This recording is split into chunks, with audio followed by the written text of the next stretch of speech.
Welcome viewers, welcome to the new lesson from Dr. Arts Biology. If you did not subscribe the channel, you can just click on the subscribe button and bell icon.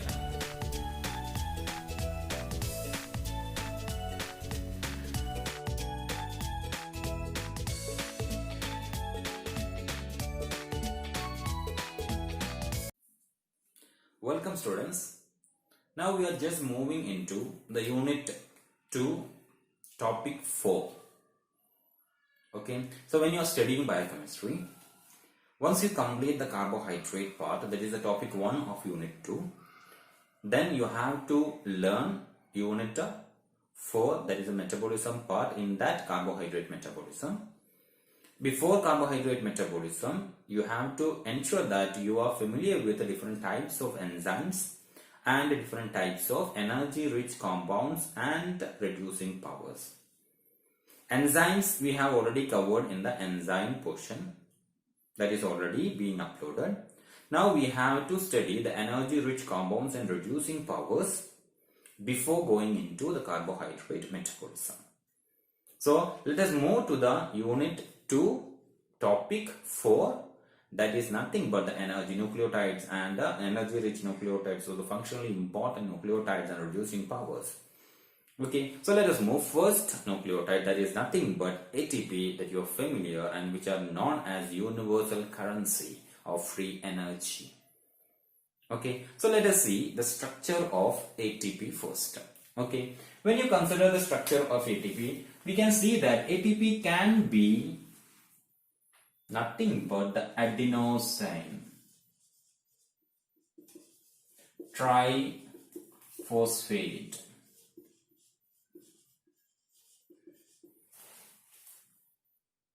Okay, adenosine triphosphate. Now we know that adenosine is actually a nucleoside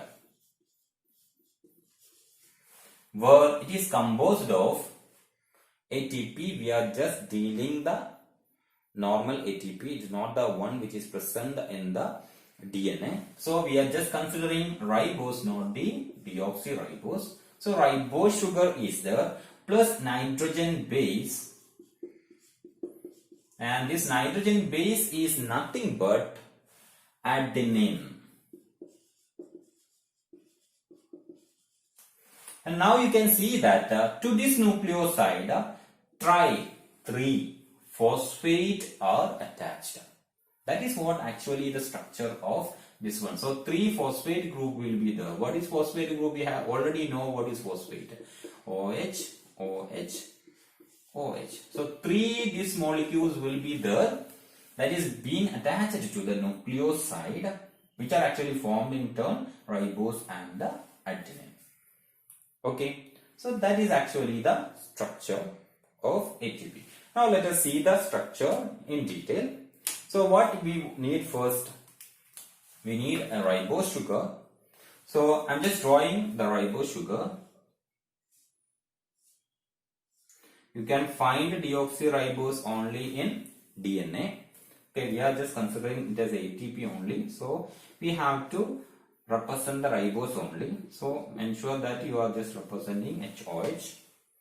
Okay, and it should be beta ribose. Mention it is beta. Remember what is beta. We have already learned what is alpha and beta anomer of monosaccharide. Okay, ensure that you are just recalling it by pausing the video. That is the only practice by which you can remember entire data that you are learning. Revising is the only solution for avoiding forgetting things. Okay, so just remember before I just. Okay, so OH will be on top and that's why it is beta. Okay, I'm just drawing it next because I don't have space to draw the adenine there. So this will be fine. HOH.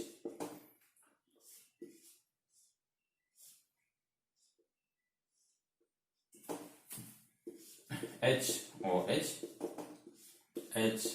We know the ribose structure from the carbohydrate part. Ensure that you have learned it.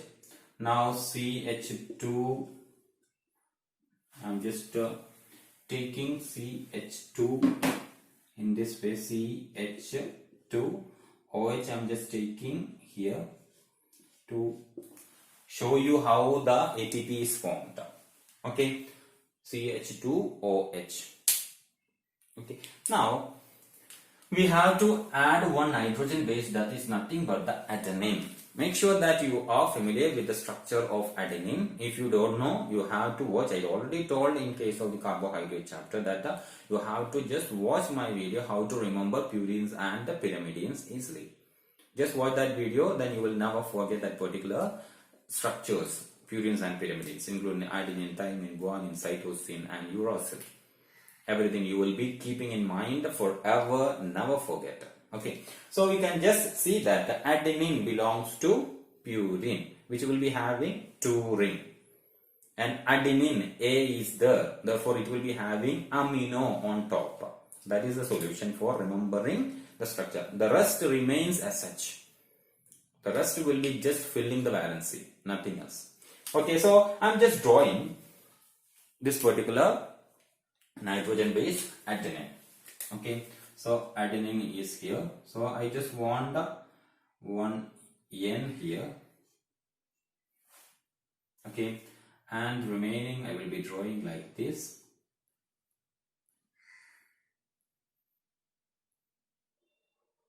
Another N here. Okay, and we have to draw one nitrogen here, one nitrogen here, and that is linked with this particular thing. And on top you will find the amino group. Okay, and then you can just fill. You can see that there will be a double bond here. This nitrogen group is filled already, and we can see here hydrogen, and still valence is remaining, and therefore we can have a double bond here. Now double bond here, here, and then H, and there will be one hydrogen here. Okay, and now I am just drawing. We will be just representing the bond later. I am just showing the phosphate group. Triphosphate is there, so you have to just link 3 phosphate together. So I am just drawing phosphate group. So H, O, then P, then O, P, O, P, O, H. Okay, so 3 phosphate is there. We can see that double bond O, double bond O, double bond O. And what is remaining? OH, OH, and OH. So this is the state. Now we have to link it. When you learn it, you have to ensure that you are drawing this figure first, and then you will be adding the second figure. That I am just modifying this figure only, but you have to make sure that you are just drawing this figure first, and a second figure you will be drawing, that is nothing but the modified of this that I am going to do now. Here we can see that one water molecules will be released by this particular thing. So this will be releasing as H2O, and another water molecule will be released in this way. So this also will be releasing one water molecule. Just represent the figure like this. Okay, now we can just remove this water molecule and link it. Okay, I am just erasing it, but ensure that you are in your notebook, you are just marking this formation of water. So here H and OH is gone. So as a result, we can link this to carbon and nitrogen, and this carbon and oxygen. Okay, so I am just linking that particular thing. So this particular oxygen will be making bond with this carbon, and this nitrogen will be making bond with this carbon. So this is actually this particular ATP molecule, nothing else. Okay, so what is removed here? One H2O will be removed here, and another H2O is removed here. So this is the ATP molecular structure. So you have to learn about the structure and importance. Importance we will be discussing. The structure is important. Now let us see what are the different bonds that is present in case of this ATP. So we can see that in between this ribose we can find the covalent bond. In between this, within that nitrogen base, again covalent bond, and in between this also again covalent bond. But there are three main bond between three main bond. First one between nitrogen base and sugar. Second one between sugar and phosphate, and third one within phosphate groups. That are the three main bonds that you have to remember. So let us see what is a bond between sugar and the nitrogen base. And this one is actually, you are familiar with this particular thing when we discussed about the glycosidic bond. What is it? Pause the video and try to remember what it is. Okay, so that is nothing but N-glycosidic bond. So this is N-glycosidic bond. The bond between ribose sugar and nitrogen base in ATP is N-glycosidic bond. Now the bond between ribose sugar and phosphate, triphosphate in ATP is nothing but, what is this? This is phosphoester bond.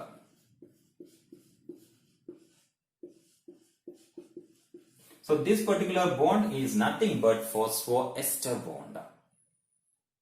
Okay, phosphoester bond. Now we have two bonds remaining, that is nothing but this particular bond which is linking the first and second phosphate group, and this one which is linking the second and third phosphate group. And we can see that these two bonds are formed with the removal of water. Anhydration. So we can just say that the bond is nothing but phosphoanhydrate bond. So these are the main three bonds that is there. Okay. So these are the structure. This is actually the structure of ATP. Make sure that you are knowing each and every component of ATP. Okay, don't link this particular thing. Don't forget that this particular OH group is different only. It's not connected with the nitrogen base. Take it in the different way only. Don't connect it. Okay. So remember about the N-glycosidic bond, phosphoester bond, and the phosphoanhydrate bond. Clear? So let us see how this particular high energy yield ability of ATP comes. On hydrolysis, why it is releasing large amount of energy? Because we can see that this ATP molecule is actually unstable. An unstable molecule will be actively participating in reaction to become stable. So we can see that this particular OH and this OH will be in ionized state. That means hydrogen will be donated as a result. O minus will be there. And this particular structure will be active in resonance stabilization. In order to get stabilized, it will be performing the resonance action. We have learned resonance in chemistry, in the phenol structure and all. The same thing. They will be performing resonance stabilization. That is why it is unstable first. That's why it is releasing the phosphate group. And second thing, there will be an electrostatic repulsion, where we can see the negative charge here and negative charge here. And this will be repelling each other, and as a result, there is a chance for this particular phosphate to remove out, to repel out. That's why it is easily hydrolyzing into ATP, into ADP and the orthophosphate PI.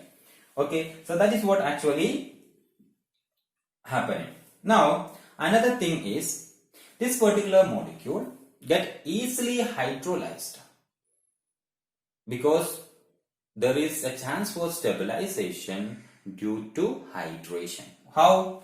We can see that a water molecule, if you are adding here, what will happen?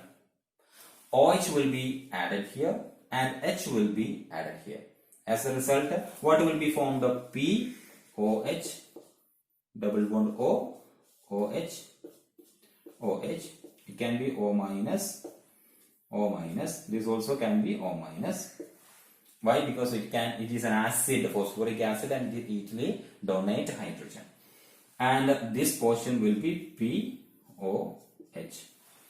Okay, so this will be happening on hydration, and as a result it can get stabilized. So the unstable nature or the energy releasing nature of ATP is due to resonance stabilization, electrostatic repulsion, and stabilization due to hydration. So ensure that you are remembering that particular point also. Okay, on hydrolysis it is yielding high energy. The hydrolysis is easily possible only because of these three.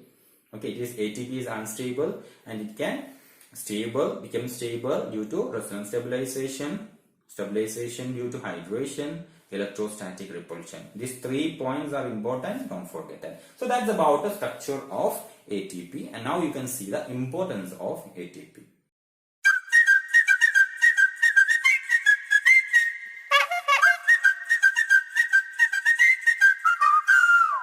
So let us see the importance of ATP. ATP, we can see that it is acting, this you are familiar, it is acting as a universal currency of free energy. And we know that free energy is nothing but the energy to perform work. Energy that can be converted into work is actually what we mean by the free energy. So energy that can be utilized for a chemical reaction that is otherwise unfavorable. So that is what free energy. So it is acting as a universal currency of free energy. It is actually delivering the free energy for chemical reactions.